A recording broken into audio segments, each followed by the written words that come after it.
V Evropskem letu enakih možnosti za vse slavimo bogastvo različnosti in njihovo enakovredno vključenost v družbo.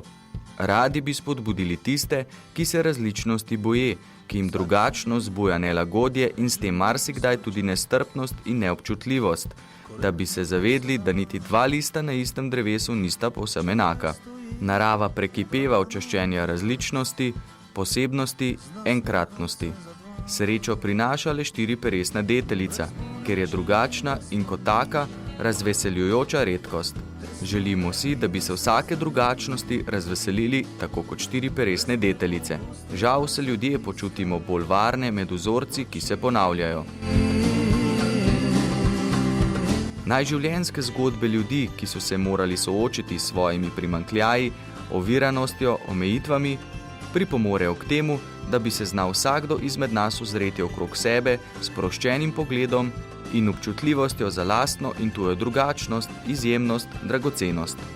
Težave in ovire, na katere naletimo v življenju, bolezen, invalidnost, motnje v razvoju, starost, brezposelnost, jezikovna in kulturna drugačnost, so lahko vzroki za prepade med ljudmi, za trpljenje in odtujenost. Lahko pa postanejo izziv za odkrivanje novih izvirnih poti za samouresničitev. V razmislek ponujamo nekaj primerov življenjskih zgodb ljudi, ki so znali primanjkljaje spremeniti v prednosti. Želimo si, da bi bili mnogim v navdih, da bi odkrili nov pogum za življenje, kot ga zna odkrivati ambasadorka Evropskega leta enakih možnosti za vse, dr. Metka Klevišar. Enake možnosti za vse, ne glede na starost, spol, vero, narodnost, življenjske navade in tako naprej, se nam v prvem trenutku zdi, da je to nekje samo po sebi umevno. V resnici pa vidimo, da marsikje tega ne upoštevamo in težko sprejemamo drugačnost.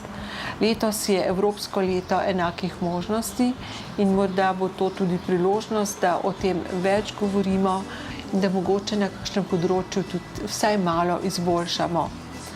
Vse to je povezano z našimi medčloveškimi odnosi, z načinom, kako živimo, kako drug drugega sprejemamo, kako smo strpni drug do drugega.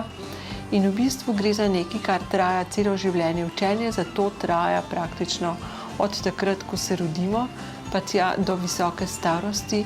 V bistvu nam to ni dano samo po sebi in se moramo dejansko učiti vse skozi in to ni stvar splošne izobrazbe. Nekdo ima lahko 3 doktorate, pa je prav ubogi, ko gre za sprejemanje drugih. Od tega, kako znamo sprejemati drug drugega, kako živimo drug z drugim, je odvisna tudi kakovost našega življenja in zato, da bi boljše in lepše živeli, pravzaprav se moramo tega neprestano učiti. In jaz bi si res želela, da bi nam to leto, Evropsko leto enakih možnosti pomagalo, da bi znali vsaj malo bolj drug drugega sprejemati v svoji drugačnosti, ki pomeni hkrati tudi ravno ta drugačnost veliko bogastvo. Vsak si želi, da preživel bi svoj čas korektno, kar se da.